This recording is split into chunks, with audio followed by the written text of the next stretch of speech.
যে মাছকে প্রোটিনের সেরা উৎস হিসেবে ধরা হয় তাতে এমন কারচুপি হচ্ছে যা আপনার উপকারের পরিবর্তে স্বাস্থ্যের জন্য ক্ষতির কারণ হয়ে উঠতে পারে। আপনি কি জানেন বাজারের কিছু মাছ বড় করা হয় হরমোন দিয়ে? এই হরমোনের নাম 17 আলফা মিথাইল টেস্টোস্টেরন।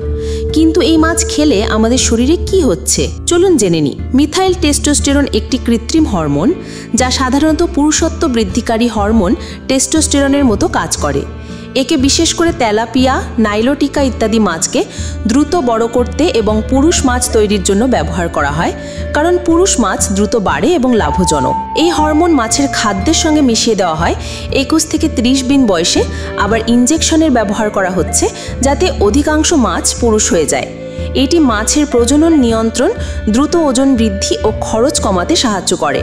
অনেক বিজ্ঞানী ও স্বাস্থ্য বিশেষজ্ঞের মতে যদি এই হরমোন ঠিকভাবে নিষ্ক্রিয় না হয় এবং মাছের শরীরে থেকে যায় তাহলে সেটি মানুষের শরীরে হরমোনের ভারসাম্য নষ্ট করতে পারে।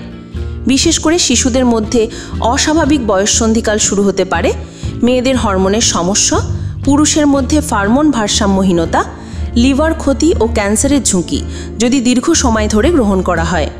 হু এবং ফুড অ্যান্ড এগ্রিকালচারাল অর্গানাইজেশনের মতে মাছে হরমোন প্রয়োগের পর একটি নির্দিষ্ট সময় পর্যন্ত সেগুলো খাওয়ানো উচিত নয়। একে বলে উইথড্রওয়াল পিরিয়ড, যা অনেক ক্ষেত্রেই মানা হয় না। হ্যাঁ, বিজ্ঞানীরা বলেন যদি সঠিক নিয়মে ব্যবহার হয়, যেমন সঠিক ডোজ নির্দিষ্ট সময় পরে বিক্রি করা হয়, তাহলে ক্ষতির সম্ভাবনা কম।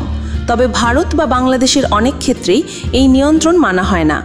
মাছ সরাসরি হ্যাচারির বদলে স্থানীয় মাছ চাষিদের থেকে কিনুন। শিশুকে নিয়মিত হরমোনপ্রবণ মাছ খাওয়ানো এড়ান। সরকারের কাছে দাবি তুলুন যেন হরমোনযুক্ত মাছ শনাক্ত করার নিয়ম ও পরীক্ষাগার থাকে। আপনার প্রতিদিনের খাবার আপনাকে সুস্থ রাখবে না অসুস্থ, সেটি নির্ভর করে আপনি কতটা সচেতন। আপনি কি মনে করেন মাছে হরমোন ব্যবহার হওয়া উচিত? কমেন্টে জানান আর ভিডিওটি শেয়ার করুন যাতে সবাই সতর্ক হয়।